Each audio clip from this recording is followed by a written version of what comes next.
Buenos días, buenas tardes, buenas noches, queridos Hans Brothers. Un vídeo más de la entrevista inversa. Yo invito a gente para que me pregunte cosas. Ahora, versión argentina.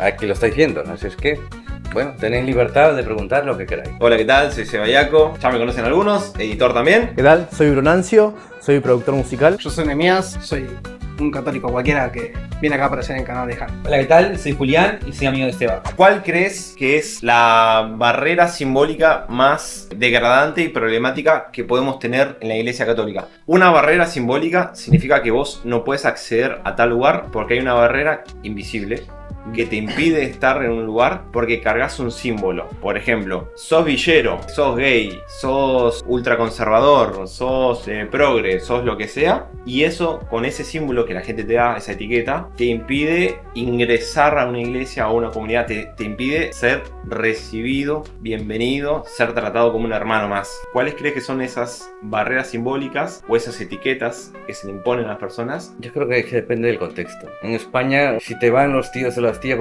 pues ya está. Yo suelo decir, mientras a mí no me pidan colaborar, para adelante, acogida en todo sentido, ¿no? Y ya está, o sea, dependerá del contexto, el país. Si esto lo digo como peruano que vive toda su vida en Perú, uy, no, eso es lo peor, justamente. No hay nada más peor, pues dependerá de los contextos y los lugares. No, sí, hace no mucho el Papa Francisco hablaba esto de aquellas personas que se han separado, por ejemplo, ¿no? Que se han divorciado, que sí, no existe el divorcio como tal en la Iglesia Católica, sino la nulidad matrimonial, y hablaba esto, ¿no? De cómo esas personas se sientan alejadas, se sienten que son excluidas, ¿no? Por el tema de no poder comulgar, por ejemplo, no poder recibir el sacramento de la comunión. Y él mismo decía, ¿no? Que como culturalmente, como en estas iglesias se los separa a aquellas personas, cuando haciendo un examen de conciencia, él mismo dijo en una entrevista que la mayoría de los matrimonios, incluso hoy en día, serían nulos, porque no están bien preparados, no tienen el conocimiento, pleno conocimiento del hecho de llegar al sacramento, ¿no? Per diventare preti studiate 8 anni. I laici, che dobbiamo fare il sacramento per tutta la vita, è indissolubile. A noi laici ci danno 4 conferenze, e questo per tutta la vita. En estos casos creo que ahí va mucho en la pregunta de Seba, ¿no? Es decir, bueno, aquellas personas que son excluidas de la iglesia, con este sentido, ¿no? De decir, por este hecho de estar en pecado, pero que verdaderamente, si bien están en un pecado, no es a conciencia, no es ante el hecho de querer estar en ese pecado, entrar en ese estado de pecar ante Dios, sino el hecho de decir, bueno, a ver, este matrimonio no funcionó porque por un montón de motivos, entre ellos el no tener una buena preparación previa para llegar al mismo, para llegar al sacramento como correspondería. Ante todo sacramento necesitas una preparación previa. Ante este sentido de la gente que es excluida de la iglesia, ante este sentido, ¿no? De no tener la culpa, ¿cómo actuarías vos como sacerdote, por ejemplo, ¿no? ¿Cómo haces ante estos casos que tengas en la parroquia? A ver, primero, por ejemplo, hay algo muy habitual. Yo normalmente ya no pregunto cómo va el marido, cómo va la mujer.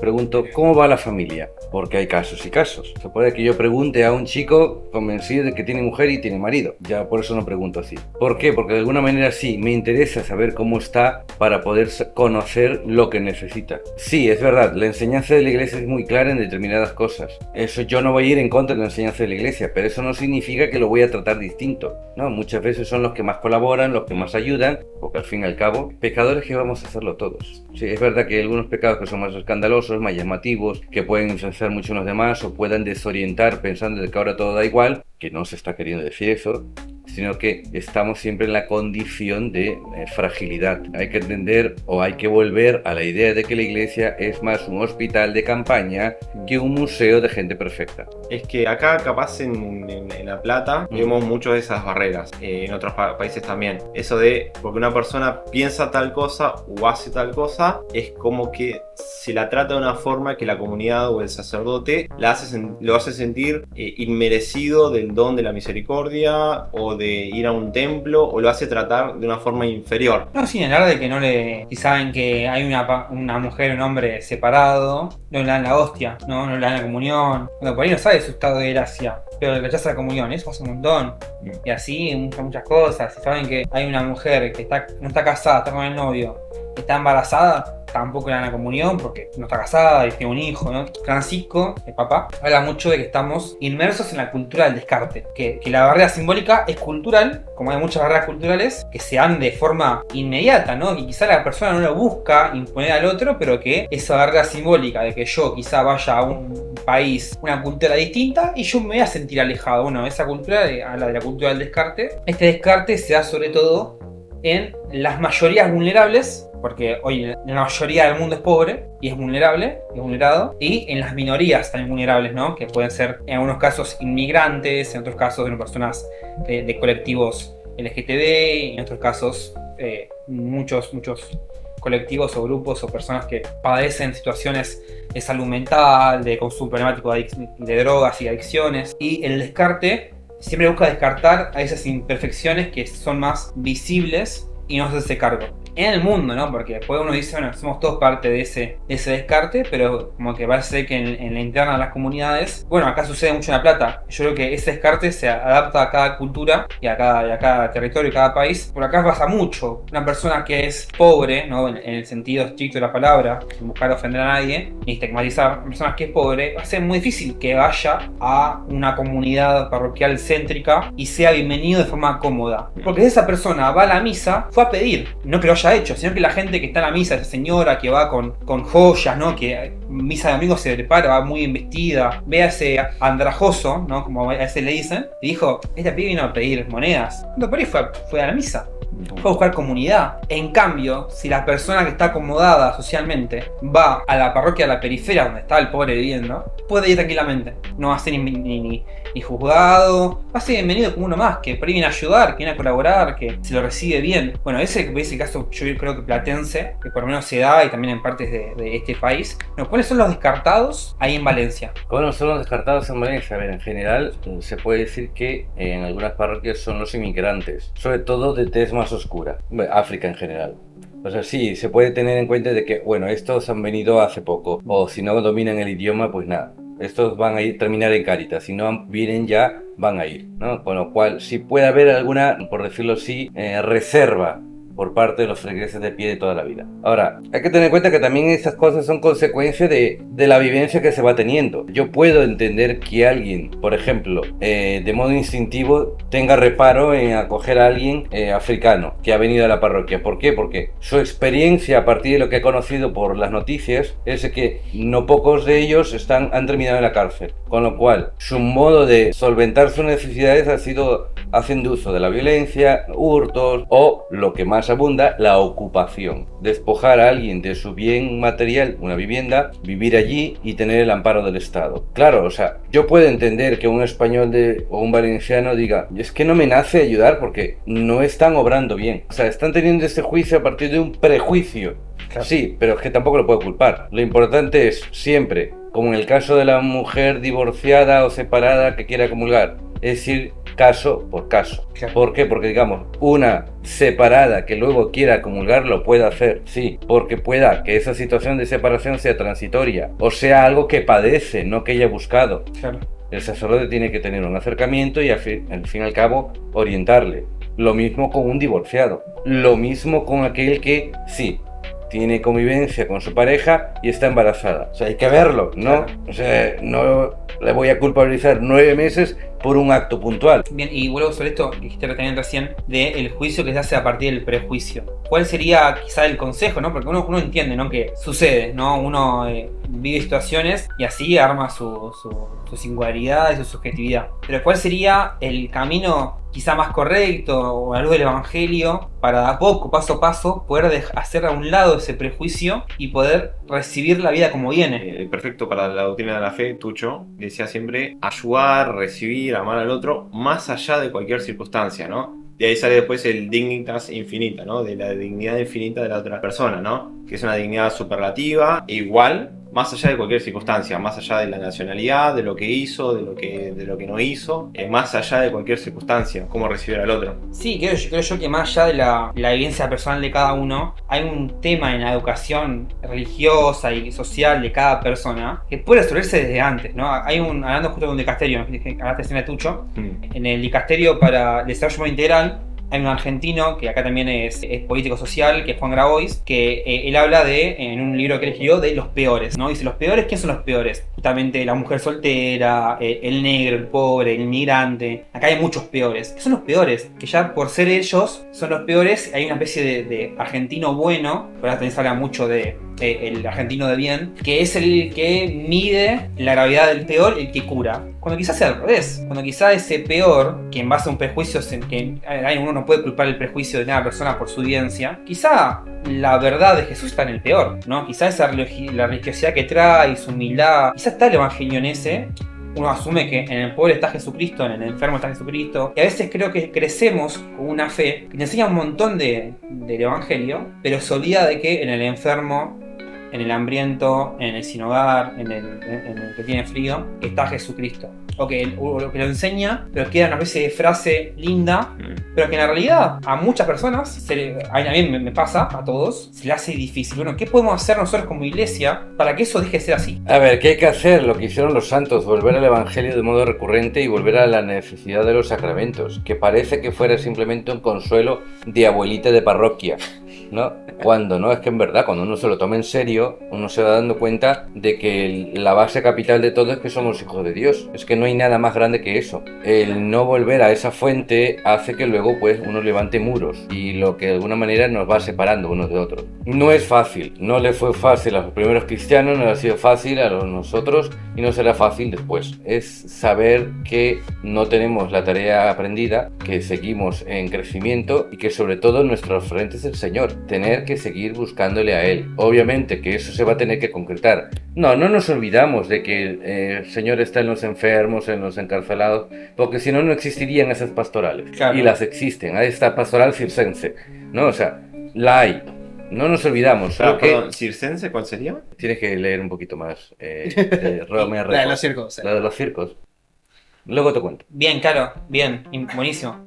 Acá, en La Plata propiamente dicho, ¿no? Que es una diócesis muy grande, hay pastoral social, carcelaria. Bueno, justo yo estoy en Cáritas, yo estoy en la social, en la carcelaria, estamos en varias. Y sabemos muy bien que somos las minorías en los católicos platenses. Siempre la cárcel es un reflejo de la sociedad. Lo oscuro, lo triste, lo injusto, lo corrupto es un reflejo de la sociedad, la cárcel. Y pasa que la iglesia está muy ausente en las cárceles. Y eso también lo veo como un reflejo de la iglesia como ausente en la sociedad. A ver, ¿hay capellanes carcelarios? Sí. ¿Hay algún laico ahí? Sí. Pero somos una minoría, te diría casi providencial, porque es muy raro cómo llegamos ahí. Porque no llegamos porque hubo una reunión arquidiocesana y nos convocaron y nos movieron y nos hablaron de chicos. O que saca algo común, ¿no? De que Claro. vamos, ¿dónde vamos? Vamos a... Bueno, vale, estamos en el geriátrico, la gente en situación de calle, los barrios populares, que se los enfermos y la cárcel. No, es algo como un subpastoral, un submundo, ¿no? Y es muy,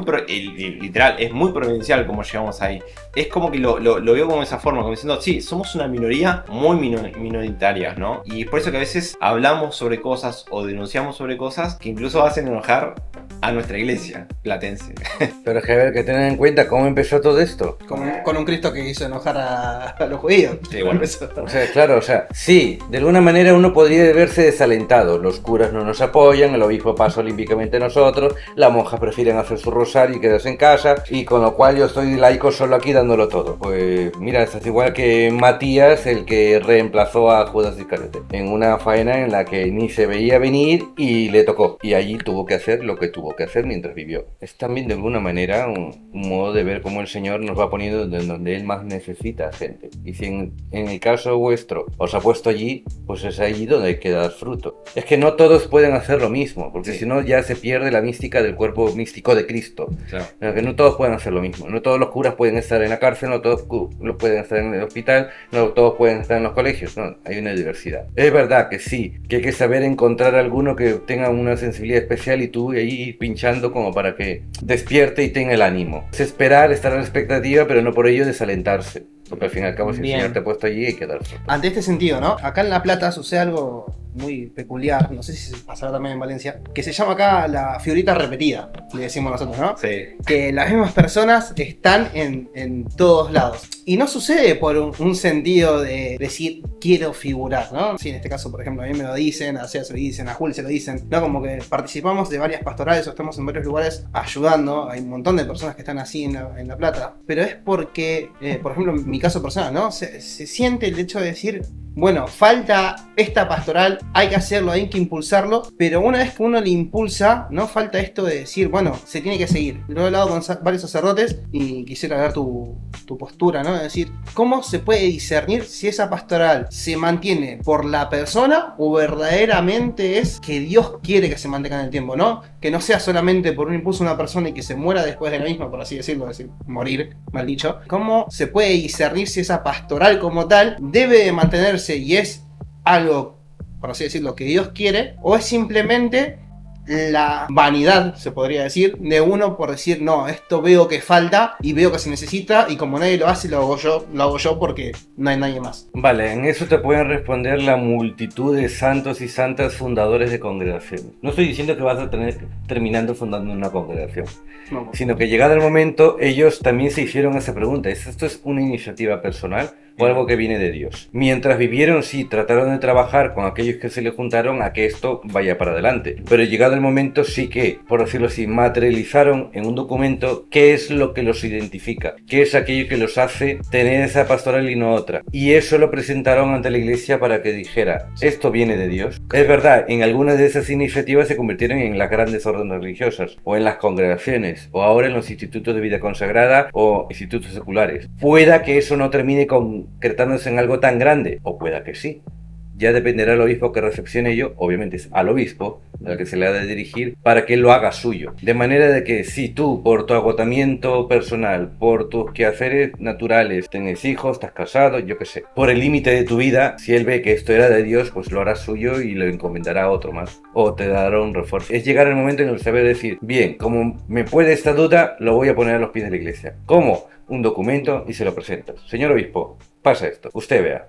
Ahora, qué problemático también depender del obispo. Nosotros hemos tenido, y lo podemos decir abiertamente a algunos, un obispo hace muchos años atrás, bastante problemático, que duró bastantes años. Y él, hasta que no se fue, no se activó la pastoral social, que engloba mujeres en situación de vulnerabilidad, personas en situación de calle, diálogo interreligioso. O sea, hasta que no se fue, no pudo avanzar en cosas que en otros países estaban en años luz. Digamos, es problemático a veces depender de un obispo. ¿No le quitaría eso algo al laico? O sea, si el obispo es referencia eclesiástica, ¿no? Pero el laico también tiene una voz importante. ¿No sería problemático depender siempre de la última palabra del obispo? ¿Cómo convencer al obispo de que esto puede ser de Dios? Y le sumo algo a tu pregunta, hablando de ese obispo, que también el tiempo nos dio la razón a muchos, porque no, hoy lo hablábamos, ¿no? De que hoy por hoy, ya estando jubilado él, se manifiesta como anti-Francisco, sede vacante, ¿no? Entonces, ese tipo de cuestiones. Sí. Entonces uno ve su presente y dice, bueno, quizá no estaba tan equivocado cuando no me gustaba lo que hacía en el pasado, ¿no? Hablando de que su presente, él ya sin ser obispo, parece ser que liberado de su atadura de poder, dice lo que quiere y que realmente está en contra del Papa. O sea, creo que ni más ni menos es un problema eso. Del Concilio Vaticano II, etc. Claro, ¿no? Que quizá de haberlo dicho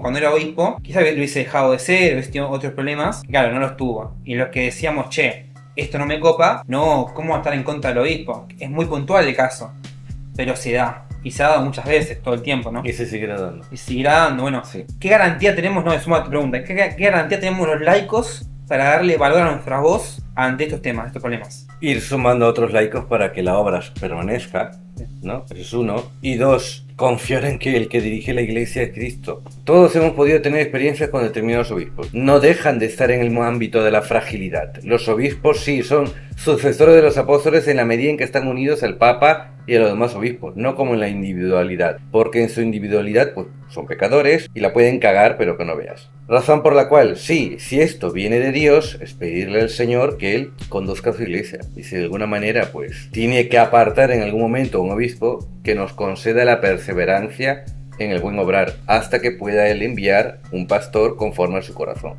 Bien, espérate que me ponga el agua. Hermoso. un cafecito con espuma. Este es el momento en el que le tenés que dar like y suscribirte. Otra opción que puedes tener presente, a ver, uno, conocer a un obispo que esté cerca de donde estáis vosotros, que os pueda dar sustento espiritual en esta etapa en la que no conocéis todavía si os apoya en esa iniciativa pastoral, para que sea un consuelo, un refuerzo, un ánimo. O más todavía, buscar en la página de la Conferencia Episcopal, en este caso Argentina, si hay un obispo que esté, por decirlo así, encargado de esa área pastoral, o una área pastoral en la que pueda coincidir aquello que vosotros hacéis, digamos, ¿no? El encargado de Cáritas a nivel nacional, pues ya está, ese es el obispo, pues vamos a ver. O si es de otro tema, pues otro tema. O sea, la cosa ya sería buscar otros recursos dentro del país. Y si por alguna de aquellas creéis y estáis convencidos de que esto es de Dios y no encontráis puerto seguro, pues se manda una carta a Roma y se pide consejo al Papa. Justo, qué bueno que mencionaste obispo y presidente de Cáritas. ¿Por qué, Juli? Porque el actual y novedoso, porque hace menos de un mes, a Gustavo Carrara, que uno de los obispos de Buenos Aires, el obispo Villero, es elegido presidente de Cáritas, y un par de días después, 3 días después más o menos, Francisco lo llama y lo elige como arzobispo de La Plata. Justamente nuestro arzobispo actualmente, que asume el 28 de diciembre. En una caravana muy linda, con batucadas, con el hogar de Cristo. Obispo Villero sería el obispo cuyo territorio donde está todo el tiempo es la villa. Tipo, no es alguien que hace pastoral villera, sino que alguien que está en la villa y trata con situaciones de pobreza, narcos, prostitución y demás, ¿no? Tiene esa tarea, esa doble tarea de no solo el apoyo espiritual y los sacramentos y la vida normal de una parroquia, el acompañamiento de los fieles, sino también el lidiar con esas problemáticas de la villa, acá en Argentina, ¿no? En la villa miseria, ¿no? Entonces a eso le decimos cura villero o obispo villero. Villa sería lo que es un gueto, un barrio de emergencia, los barrios de extrema pobreza. España, como si se también Villa, o tiene otro nombre. No. No hay. No hay. En muchos países se dice, o bueno, Brasil, no sé, es barrio de emergencia, bueno, la favela, Claro. así toma otro nombre. Acá se dice villa, que hace referencia a ese tipo de barrio. También ahora también se dice, mejor dicho, ¿no? Barrio popular. Con mayor razón, si acaba de ser elegido, por cortesía siempre se le da un año para que pueda conocer todo lo que tiene por delante y para que pueda ir pensando en lo que pueda hacer. Son obispos que recién empieza, se le da un año de gracia. Estamos así al acecho, a punto de saltar y decirle, che, ¿por qué no hacemos tal cosa? Pero estamos como medio para no apabullarlo. Sin prisa y sin pausa, que ya llevamos 2000 años y la cosa ha ido bien. Ya le estamos pidiendo la audiencia a nosotros tres, pero bueno. En esto que hablábamos recién de las misiones que tiene cada persona, las pastorales que hay que tienen diversas misiones y tareas dentro de la iglesia, ¿cuál podría ser? Porque uno ve la historia de la iglesia y hubo momentos críticos en el mundo donde la misión de la iglesia principalmente fue una en particular, ¿no? Uno puede pensar las cruzadas, puede pensar la evangelización de América, puede pensar un montón de eventos y otros muchos momentos donde hubo misiones de la iglesia más relevantes que otras. Bueno, hoy con una iglesia que se encarga de un montón de temas, con muchas pastorales, en líneas generales, ¿no? Se no tiene que dividir o agrupar cuestiones. ¿Cuál podría ser para vos la misión emergencia principal de la iglesia? A ver, a mí me parece que es el redescubrimiento de la vida sobrenatural. Hace unos días ha habido una pérdida humana muy lamentable en mi pueblo natal, Huacho. Un muchacho, 25 años, acribillado por 15 balazos. Muerto en el acto, obviamente, ¿no? Deja un niño pequeño, 7 años. El funeral, muy festivo. Es un funeral en la que estaban bailando. Claro, es chocante verlo porque, claro, uno dice, no, es que así quería ser despedido. Vale, pero, claro, uno ya se tendría que interrogar, ¿qué falta aquí? Claro, es que no hay una visión o un conocimiento más empapado de lo que aguardamos los cristianos. No es simplemente el festejar la vida que se tuvo, que también, sí, hay modos de llevar el duelo, de acuerdo, pero sino que es el tener en cuenta de que uno está llamado, justo en la muerte, a poder ir al encuentro de Dios. O sea, se necesita la oración, no simplemente el festejo para paliar el dolor, sino esa mirada sobrenatural. Bien, esta vida me ha sido arrebatada, pero no es lo último. No estamos llamados a resucitar, no reencarnar, resucitar. Esa carencia, ese desconocimiento lleva a que se supla con otras cosas, que era esa actitud festiva. ¿Qué se da? Pues bueno, ¿qué le voy a hacer? Claro, es una acusación a uno mismo. ¿Cuál es nuestro horizonte a la hora de vivir la vida? Como es todo tan inmediato, como los TikToks que uno se la pasa viendo, como es todo tan inmediato, piensa que esta vida también es algo todo inmediato, o que la fe es todo inmediato, inmediatez. Y no, estamos mirados Nos estamos proyectados a algo sobrenatural y eterno. Y a mí me parece que no con un lenguaje para meter miedo, sí que es necesario saber hablar y saber comunicar lo que aguardamos como creyentes después de la muerte. Porque es una consecuencia de lo que se ha vivido ahora. O sea, está muy relacionado. Esto es lo que me parece que es una gran carencia. ¿Por qué? Porque eso luego tiene como consecuencia que uno no se interrogue de qué está haciendo con su puñetera vida. Para con uno mismo, para con los que le rodean y para con los necesitados. Como no tengo esa mirada sobrenatural y eterna, sino que busco lo inmediato, pues ya no me interrogo de lo que es más trascendente. Fruto de ello, consecuencia de ello, es simplemente la escasez de vida matrimonial, ¿no? Sacramental y de vocaciones a la vida religiosa y sacerdotal. Porque estas cosas son consecuencia de haber perdido ese horizonte último. Y para mí sí que es importante. ¿Por qué a mí me gusta tanto hacer funerales? ¿Porque me gusta ver a la gente sufrir? No. No.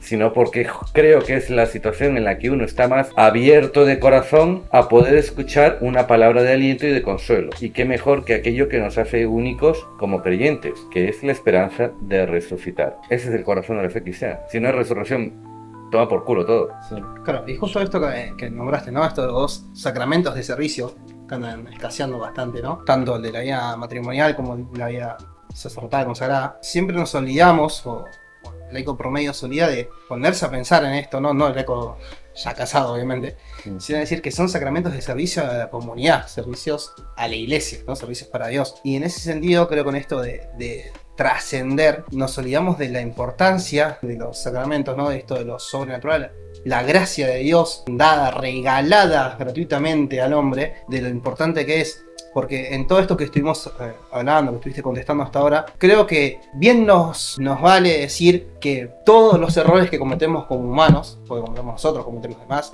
todos cometemos errores, los cometemos en su gran mayoría por no apoyarnos en la gracia de Dios, por no hacernos humildes y decir yo no puedo, sino es Dios el que puede en mí. En esto sobrenatural, ¿cómo nos podrías decir, cómo podrías resumir en poco tiempo, decir por qué es importante esta gracia, cómo se puede acercar a la gracia? Y hace poco leí, en el último video, no sé cuándo se publicará esto, pero bueno, en la última charla que tuviste de este sentido con el sacerdote, que no me acuerdo el nombre, Padre Byron. el Padre Byron, había un comentario que decía que estas personas que comulgan espiritualmente, si están en pecado mortal, no reciben la gracia de Dios, ¿no?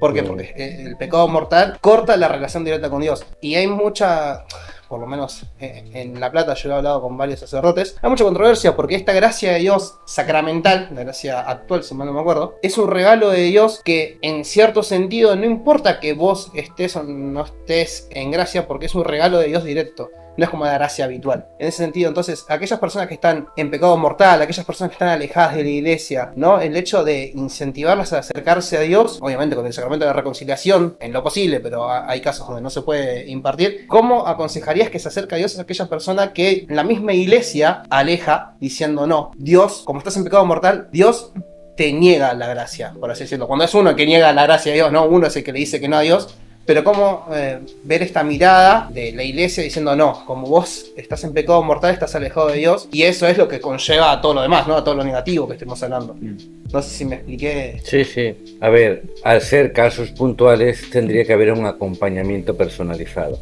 Claro. O sea, coger a cada persona y tratar de ayudarle a entender su situación. Decirlo otra vez. Estamos en Argentina y No me rompa las... Acercarse a cada persona. Acercarse a cada persona. Recibir a cada persona. Esto es un coñazo. Cochino degenerado. Lo que tiene que hacer es, sí, por parte de la iglesia tener el esfuerzo de acercarse a las personas y tratarlas de modo individual. Sí, porque a ver, no son la mayoría los que están en situación de pecado recurrente o permanente y que quieran el sacramento. No, no son la mayoría. Sí, hay casos numerosos, pero no son la mayoría. No costaría tanto tener ese acercamiento. ¿Qué es lo importante? Primero, que el cura lo sepa, o sea, que se entere. A veces la gente lo sabe y el último que se entera es el cura. También hay que tenerlo en cuenta, ¿no? Todo el mundo lo sabe y el cura no es enterado. Y a partir de lo cual vive en la ignorancia u obra con ignorancia. ¿Por qué? Porque hay que saber que muchas de esas situaciones son padecidas, no buscadas. Segundo, siempre la misericordia, en el sentido, si es por el tema de la recepción de los sacramentos, dependerá. Y además, ¿la gracia se seguirá dando? Sí, porque el Señor no se ata de las manos. En ese sentido también hay que tener confianza. Hay un principio jurídico llamado Ecclesia Supple. Lo que los hombres en la iglesia no puedan proveer, el Señor, en su misericordia, sí que lo provee. Razón por la cual lo que no tenemos son certeza. Si han recibido o no han recibido la gracia. El Señor sabrá. Claro. No nos compliquemos. ¿Que lo hizo? Pues ya lo hizo. ¿Cuándo nos enteraremos plenamente? Cuando hayamos salido de esta zona terrena y hayamos ido a su encuentro. Y en ese caso, nosotros cómo sabemos si somos, digamos, como dignos de que estamos, o sea, cómo nosotros sabemos que estamos obrando bien y que podemos ser dignos en el momento que nos llamen a ser trascendidos, digamos, de esta vida al cielo, cómo sabemos si realmente obramos bien. Nunca lo sabremos. Eso es muy jodido. Nunca lo sabremos. Falta en media. Uf. Porque a veces también, no sé, a veces a mí me pregunto yo mismo, porque a veces uno, si bien el tema de obrar bien o ayudar a los demás, porque a veces que por ahí podés ayudar y por ahí no tenés ganas, o no querés en ese momento. Pero que, digamos, para eso hay una parábola muy clara. La parábola de los hijos. Le dice el primer hijo, ve al campo, voy, y no fue. Al segundo hijo, ve al campo, no quiero, pero luego fue. Y el Señor pregunta, ¿quién hizo la voluntad del Padre? El segundo, pues ya está. No está diciendo de que el segundo, se arrepintió y nada, de repente, independientemente de su discernimiento interior, lo importante era lo que realizó, cumplir la voluntad del Padre. Razón por la cual el hacer el bien muchas veces puede ser una búsqueda de autoafirmación, ¡ay, qué bueno soy!, ¿no? Y cosas así. Puede haber que haya alguien que haga así. Pues sí, la intención puede que esté viciada, pero el hecho concreto de haber hecho el bien no se lo quita a nadie. Bien, si buscaba el aplauso y se lo dieron, ya recibió su paga. Ya lo hizo el Señor. Que no lo recibió, pero igualmente estaba como contento, pues bueno, ya el Señor se lo pagará. Ahora, que alguien lo haga como a regañadientes o a la fuerza o cosas así, pero lo termina haciendo. Tuve hambre, tuve sed, estuve desnudo y lo hiciste. Ojo, lo hiciste. Con lo cual, nunca lo sabremos, no porque yo quiera decir de que estamos en medio de una incertidumbre, no, es que el único que conoce el corazón humano en verdad es el Señor. Y es el único que puede hacerse un poco el Shakira, un poco ciego, sordo y mudo, y hacerse el tonto y decir, mira, todo esto voy a hacer como que no lo he visto. Claro. Me importa más esto, pues ya está. Lo sabremos cada uno cuando vayamos a su encuentro. ¿Qué hay que hacer? Un acto de fe en su misericordia y en que nosotros solo somos siervos inútiles y que teníamos que hacer lo que teníamos que hacer. También algo capaz que te puede dar un poco de paz es, no sos Superman. Tipo, no podemos resolver todas las problemáticas, necesidades y desigualdades. Hacemos lo que podemos con el tiempo que tenemos, ¿viste? Y a veces que no podemos, por X motivo, y bueno, ya está. Pero en otro momento algo podemos hacer. Pero si en un momento no pudimos, bueno, ¿viste? Nadie es perfecto en ese sentido. Hay algo que mencionaste que era una pregunta que yo tenía ahí como media ahí pensando, ¿no? Tanto la caridad, las acciones solidarias y caritativas, ¿no?, como la religiosidad se ven más como consumos culturales. Es decir, si uno consume la religiosidad o la caridad, cualquiera de las dos, siente que es parte de la cultura, siente que es parte de ese grupo social al que quiere pertenecer. Entonces no lo hace porque realmente es bueno para su vida, para la vida de los demás, porque realmente lo cree tanto en la solidaridad, en lo bueno, como creer en Dios, sino lo hace porque quiere pertenecer a esa identidad grupal, ¿no? Es un consumo cultural. Consumo esto porque quiero ser parte del grupo, ¿no? ¿Qué de malo hay con eso? ¿No hay una falta de autenticidad ahí? El único auténtico es Cristo. Y Es no, el único auténtico. Y no puede ser que sea una especie de, esto yo le digo, caridad escénica, tipo, hago las cosas para mostrarme algo que en realidad no soy, para recibir los aplausos, que es lo que hacen los políticos. Que hago una donación, recibo los aplausos, todos me quieren. Ya tiene su paga, que ha sido el aplauso. Como no tenía una mirada más trascendente, no va a recibir nada trascendente. Ante esto de decir que tu mano izquierda no ve lo que hace tu mano derecha, no, vamos a ver. Sí, bueno, yo tengo un problema con esas manos. Bueno, sí. Pero, a ver, voy a lo concreto en el sentido de que tampoco hay que sentirse mal. No, es que lo haces porque es tu cultura, es aquello, es tu modo de obrar. ¿Y qué problema hay? El mismo sistema educativo es eso, ¿no? Encarnarnos en una cultura, en una identidad, en unos colores patrios, en un Dios nuestro Señor Messi o Maradona, lo que quieras. ¿Qué problema hay? Es que fuera de nuestra cultura no somos nada, estamos vacíos. O sea, si tú hubieses nacido en otro pueblito de China perdido de la mano de Dios, pues sí, ahora estarías fumando cosas, no estarías con el mate, sino con otro tipo de hierbas, posiblemente, y haciendo cosas raras, quién sabe. O sea que podría estar mejor en eso, ¿sí? No lo sé, Más feliz. no lo sé. Puede que más feliz. Tipo Marley, pero en modo chino. Pero, o sea, pero no hay problema, es que no hay ningún problema, no quita mérito y no te tiene que quitar la paz, o sea, porque no te quita autenticidad en tanto que el único auténtico es Cristo. Es verdadero Dios, verdadero, pero nosotros somos lo que podemos. Es como amar a Dios y amar al prójimo más allá de nuestras imperfecciones, ¿no? Algo así sería. Pero también a partir de nuestras imperfecciones, es que nadie es perfecto, te hace más misericordioso. O sea, no separar al hombre por sus peculiaridades, sino utilizarlo todo en su conjunto y que ese conjunto genere algo bueno, ¿no? Es decir, vos haces esto y no por todo lo demás que hagas en tu vida, eso que hagas sea algo malo. Uno es uno y con todas las fragilidades y todo lo que tiene, lo hace como puede. Claro. Hay una frase que yo tengo que es, quizás no vamos a ser santos, pero juntos hacemos cosas de santos. Sí. En lo que somos frágiles nos complementamos, realizamos la construcción del reino de Dios, la última meta de los cristianos, ¿no? Ahora yo quería hacer una pregunta, puede ser un poco más depre, porque me parece importante hablarlo en YouTube, que la gente lo escuche, lo hable. Todos acá tuvimos un amigo que tomó la decisión de quitarse la vida. ¿Qué les podés decir vos a la gente que está pasando por esos momentos de oscuridad? Primero, que normalmente uno piensa que al que menos le tiene que contar estas cosas, esas luchas interiores, es a su familia, porque no le quiere hacer pasar mal trago, un mal momento, no los quiere preocupar o que no lo van a entender. Quítate esa idea de mierda de la cabeza, porque son los únicos, la familia sobre todo, los únicos que te van a ayudar, pase lo que pase, haga lo que hagas, ¿no? Yo recuerdo a mi abuela, que en gloria esté, hablando de uno de sus hijos, diciendo, es que es mi hijo.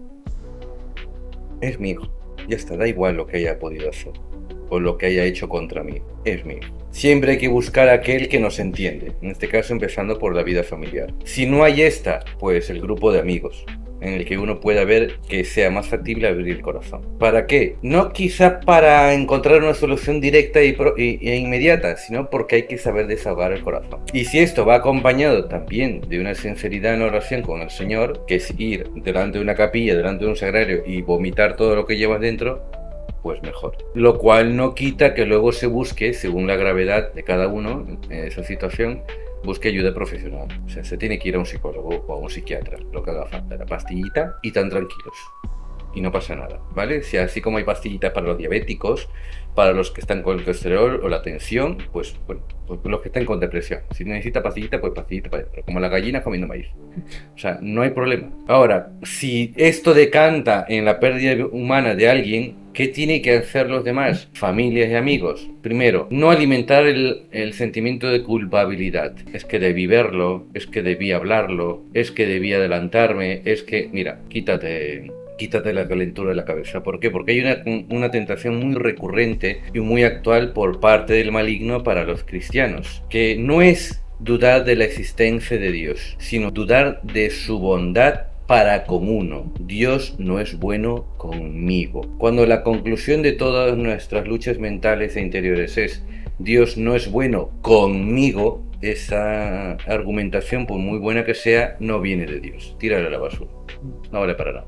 Y teologalmente hablando, ¿no? O cristianamente hablando, el hecho cuando uno se acerca, ¿no? Me ha pasado en un caso particular, cuando era chico, un amigo tomó esa trágica y muy errada decisión de suicidarse, y cuando me acerqué a un sacerdote me dijo, bueno, está en el infierno, ¿no? Hijo de puta. O sea, en otras palabras, obviamente, pero terminó diciéndome eso, ¿no? Que no recé por él, o sea, ya está, ¿no? ¿Cómo se puede cuando uno va y acude con aquellos que son representantes de Dios o que, bueno, son aquellos que guían espiritualmente a uno, porque era el párroco de mi parroquia, cómo uno puede actuar, cómo uno puede tener una herramienta para espiritualmente ser fuerte en ese momento, ¿no? Siendo que la iglesia misma tiene mucha gente, no son pocos, verdaderamente, lastimosamente, los que piensan así, y no son pocos, no solamente laicos, sino no son pocos los sacerdotes que guían, incluso en homilías o en momentos donde hablan públicamente, hablan tan libremente de esto. Estamos en Berisso, en una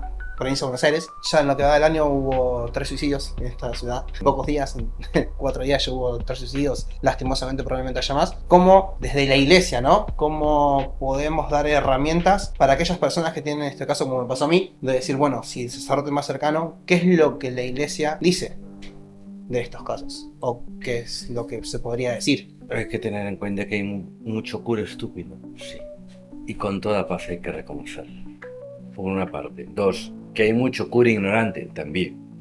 La Iglesia en su legislación actual no contempla ninguna prohibición para con los suicidas. Razón por la cual, porque duda mucho que estén condenados. Antes sí, se decía, está en el infierno porque ha rechazado el don grande de Dios que es la vida. Con lo cual, al rechazar a Dios y su don grande, no le queda más que la condenación. Pero es que eso sería verdad si hubiese sido una decisión totalmente libre. Y el suicida no siempre es libre. O sea, no lo hace porque desprecia a Dios y quiera irse lejos de... No, es porque quiere acabar con un sufrimiento. Razón por la cual hay más una enfermedad que libertad. En el sentido, ¿qué hay que hacer? Oye, hay que leer mucha bibliografía que pueda ayudar. Las catequesis del Papa Juan Pablo II, o las catequesis y audiencias del Papa Benedicto XVI, o incluso del Papa Francisco, son bastante iluminadoras. Que te ha tocado un cura que es un poquito tonto, que los hay. Pasa de decir, bueno, cuando usted vaya me lo saluda, por favor. En la descripción del video vamos a dejar herramientas y links y cosas por si necesitan ayuda en estos temas, ¿eh?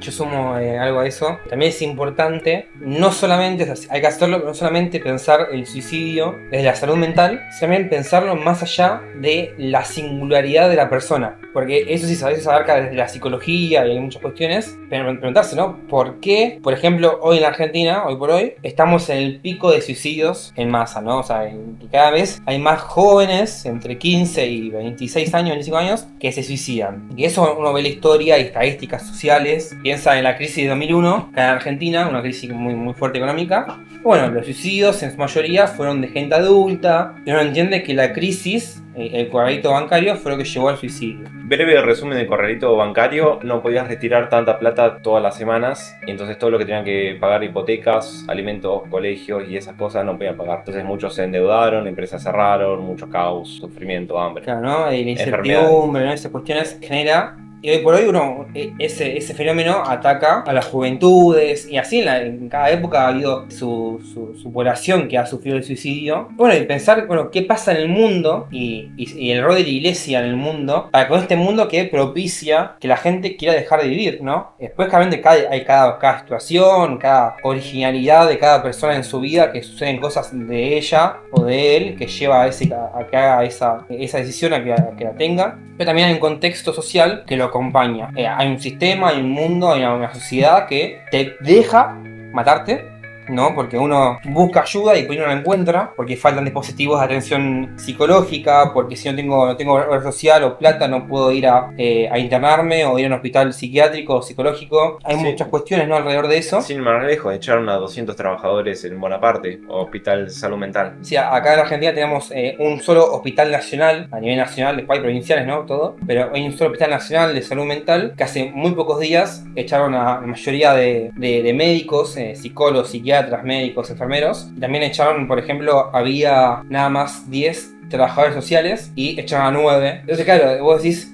bueno, ¿qué contexto permitiría poder ayudar a esa persona? Si vos decís, bueno, te acojo, te recibo, te acompaño, busca ayuda a un psicólogo, no encuentro, no hay. Bueno, estás tranquilo, che, no llego a fin de mes, me quedé sin laburo, me echaron, mi mamá no llega a la jubilación. Realmente hay un mundo que también hay que transformar, ¿no? Creo yo, además de acompañar la vida personal de cada persona, hay un mundo que te lleva a que tu vida valga poco y a querer dejarla de vivir, ¿no? Que a veces la escapada la gente es esa, porque no hay a esa salida que o vivir toda tu vida en la miseria, en el sufrimiento, o dejar de vivir. ¿Qué hacemos nosotros como católicos? Esta es la pregunta, ¿no? ¿Cuál es nuestra responsabilidad como iglesia, ¿no? Iglesia universal, iglesia mundial, argentina, platense, española, lo que sea, para con este mundo que tanto hace sufrir a la gente? A ver, por una parte está que esto no es un fenómeno solo de Argentina, está bastante generalizado. En Europa, España está en el ranking, en primer lugar, de suicidios de personas menores de 30 años, sobre todo varones, ¿vale? O sea, las estadísticas hablan por sí solas. ¿Qué pasa? Tanto allí como con lo que has dicho, aquí los políticos tienen una grave responsabilidad de proveer lo necesario para ayudar al acompañamiento y a la mejora de las condiciones de vida de los ciudadanos. ¿Qué pasa? Pues tantos casos de corrupción nos dejan ver de que no se han preocupado de lo que tocaba. Y en lugar de buscar el bien común, han buscado la mayoría social, que son conceptos muy distintos. Una cosa es, es que hemos logrado la mayoría social, me importa una mierda. Lo que hay que hacer es buscar el bien común, es el bien que procura el bien, o sea, la preocupación integral de la persona, no simplemente el de la mayoría. La mayoría es que no es a lo que está llamado aquel que tiene el poder coercitivo sobre todos los demás, parte del político. Razón por la cual, sí, tiene una grave responsabilidad de la cual van a dar cuentas a Dios. Sí. ¿Cuál es nuestra tarea como ciudadanos y como creyentes de este mundo? Buscar, procurar, cambiar las estructuras a partir del ejercicio, según cada país y situación concreta, de esas estructuras, para darle incluso a la economía un rostro más humano. No desde una búsqueda ideológica, no es que tú eres de este partido y yo soy de este, o solo nos queda este partido que va a ser... No, hombre, no. Es el entendimiento entre todos para poder buscar esa solución y ese bien común. ¿Sería factible pensar en una especie de, así como está la pastoral carcelaria, la pastoral de los enfermos, etcétera, pero una pastoral corte así? A ver, forma parte de la pastoral de la salud. Es verdad que está más centrada en los enfermos de hospitales y los ancianos en sus casas, pero no dejan de haber iniciativas. En mi parroquia, no es para hacer gala, porque no lo monté yo ni mi compañero, lo encontramos ya allí, en la parroquia donde estoy yo, en Patrais, hay un grupo de psicólogos voluntarios. Muy que, bueno. unidos a Cáritas, dan un servicio y que vienen no solo de los de la parroquia, sino de las parroquias de alrededor. Gente que necesita, que está hundida en la miseria y necesita una palabra de aliento, y que no es simplemente que el cura te diga lo que tienes que rezar, no, sino que hay alguien profesional que tenga que orientar. Y esos psicólogos de modo voluntario se han apuntado y dan un servicio. Me encanta. Acá hay muchos curas que juegan a los psicólogos y dan consejos y cosas que decís, flaco, callate. Me encanta que haya psicólogos ayudando solidariamente allá. Sí, o sea, sí que hay iniciativas que pueda dar pie a algo más, sí, forma parte de la pastoral de la salud. Encima de eso que dijiste, ¿no? Que van no solamente de tu parroquia, sino que van de las parroquias de la comunidad, del entorno, de la zona. Sí. Acá, por lo menos el caso de Berizo, La Plata, pasa mucho, no en todos los casos, pero sí esto de el celo de la comunidad. Esta es mi comunidad, esta es tu comunidad, no salgas de acá. Esta es tu parroquia. Que si bien, obviamente, la labor pastoral la tenés que ejercer en la parroquia en la que estás, en la manera de lo posible, y si es que Dios te llama a estar ahí, esto de decir, no le niegues la puerta de que si dar una charla de liturgia, teología o de un tema específico que a vos te interesa, ¿por qué no podés ir a una parroquia cercana de la zona para ir a aprovechar esa oportunidad? ¿Por qué no podés ir a un psicólogo que es de otra parroquia si lo necesitas? Y muchos sacerdotes, muchos gente de iglesia, laicos también vamos a cargo, ¿no? Como laicos. Sí. El hecho de decir que toman esto, ¿no? Esta es tu parroquia, no te vayas de acá. A ver, hay que tener en cuenta que hay determinados sacramentos que sí que hablan de la territorialidad. Uno es, sobre todo, el matrimonio, vale, y ya está. Y la fidelidad en razón del sacramento, algo exclusivo y excluyente, es del marido con la mujer y la mujer con el marido. No es con el feligres con la parroquia, porque uno puede ir al fin y al cabo donde mejor le pueda venir.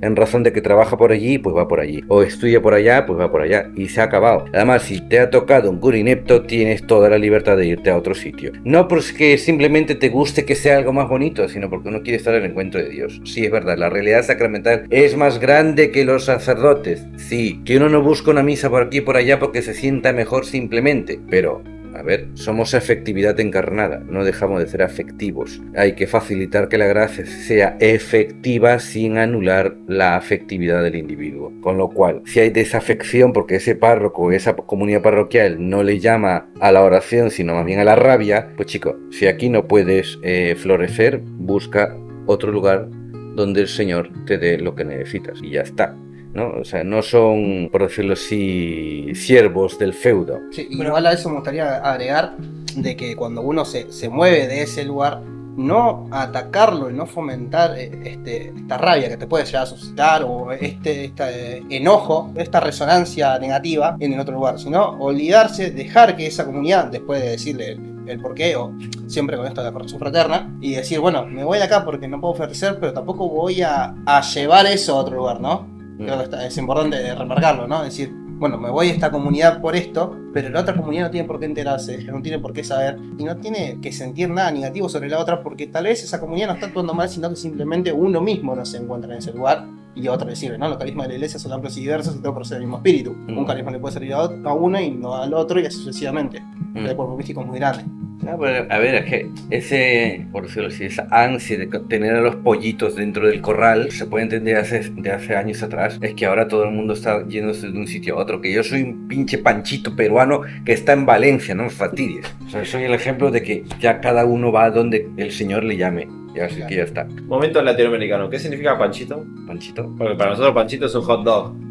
Sí. Le ponemos Que mayonesa. parezca más butifarra, pero un panchito es un peruano, no, un latinoamericano en general en tierra española, que lo llaman así como de modo no despectivo, sino como quitándole importancia. De vuelta yendo a esto de las barreras simbólicas, y los descartados o los peores, cuando llega a la entrega de mercadería de Cáritas de la parroquia X, una persona que cuando le piden la dirección de su casa para el registro es de otra jurisdicción parroquial, le dicen, no, usted tiene que ir a esta parroquia de tu barrio a pedir comida, no a esta. Y eso pasa acá tenemos algo así de 70 parroquias. Sí, Entre capilla y parroquia 70. Sí. Bueno, son muy pocas realmente las que hacen un trabajo de entrega de alimentos o de Cáritas profundo. Muchas que hacen una vez al mes, una vez cada 2 meses. Y aún así pasa eso, ¿no? De que son pocas parroquias, hay muchas que no lo hacen. Y llega alguien que es de otra parroquia, otro territorio parroquial, otra jurisdicción, y dice, no, vos tenés que ir a tu parroquia a pedir eso. Pero quizá en la parroquia de esa persona no entregan alimentos. O entregaron hace 2 meses o hace un mes. Y bueno, yo tengo hambre, busco. Y entonces hay como un recelo, pero al revés, ¿no? Como no, acá yo solamente recibo a los que viven en las 10 cuadras de la redonda. Y si no, pueden pedir a otro lado, pero acá no pidas. Y y pasan en todos lados esos. Todos se quejan de eso. Salvo algunos lugares que, conscientes de esta realidad, de que no todos entregan alimentos, no todos te reciben, te dan algo para bañarte. Bueno, Seba está en un lugar así, bueno, varios lugares que recibe de todos lados, ¿no? Y bueno, y ya está, a puerta abierta, vengan de todos lados. Pasa al contrario, ¿no? Y creo que de vuelta vamos al tema de que a la gente buena les quiero tener cerca mío, ¿no? No se vaya a mi comunidad, que está acá, que trabaja acá, pero a la gente, a los pobres, a los necesitados, no, a tu jurisdicción. Aquí tendría que haber una mejor comunicación entre las diversas parroquias. ¿Por qué? Por ejemplo, en España todas las parroquias tienen Cáritas. Es muy raro que alguna no tenga Cáritas. En mi demarcación, todas las de alrededor saben que nosotros damos el servicio de acompañamiento psicológico. Sí, se pide la dirección. ¿Cuál es tu dirección? Vale, bien, de acuerdo. Ya sabemos que esta parroquia no da ese servicio, pues venga, va. Te programamos una primera reunión. O sea, pero porque ya se han comunicado entre ellos mismos, entre los responsables de cada parroquia. Claro. No hablo de curas, laicos. Sí. Que entre ellos han sabido comunicarse. Si hay una mentalidad de feudo, de que todos mis pollitos conmigo y los de allí lejos, hablo del cura y sus fieles, los feligreses, y no hay ese lazos comunicantes, pues es normal que haya ese tipo de actitud. Yo entiendo que haya eso para evitar las picardías. Que pido aquí, pido aquí, pido aquí, pido aquí, ¿no? Como el que no tiene una novia pero tiene muchas amigas. A ver, bueno, seamos un poquito está serios, bueno, ¿no? y la gente también lo propone como, pero pasa eso, ¿no? Que la persona pidió acá, mañana pidió otro lado. Pero uno va a lo tácito de la realidad. Es que vos viniste acá a buscar la bolsa de mercadería, y acá la bolsa tiene una harina y una polenta. Yo, si fuese esa persona, también iría a 4 o 5 lugares a pedir. Capaz que entre los 4 o 5 lugares consigo comida para 5 días. O sea, también, si vos decís que yo te di, mirá, pudiste recibir cosas para todo el mes, y más también, y fuiste, porque antes se entregaba bastante, ¿no? Había otras épocas, y sí, fuiste la picardía de buscar tenés comida para 5 meses y sigues pidiendo, bueno, no sé, hay que repartir, hay gente que no tiene, pero después también te pasa al contrario, ¿no? De que es porque realmente tiene hambre, porque capaz en la casa son 5 o son 10, porque hay muchos hijos, y la bolsa que vos le diste, no le alcanzó, o sea, y bueno, eso, hay que ir a cada caso en particular y seguirlo, ¿no? Comunicación. Sí. Y no dejar de hacer las cosas lo mejor posible. Aquí se acaba porque se acaba la batería de la cámara y ya el editor es responsable de que este vídeo no quede tan largo como los 10 mandamientos en su versión extendida. Así que nada, cuidaros mucho. Nos vemos, gente. Chao. Adiós.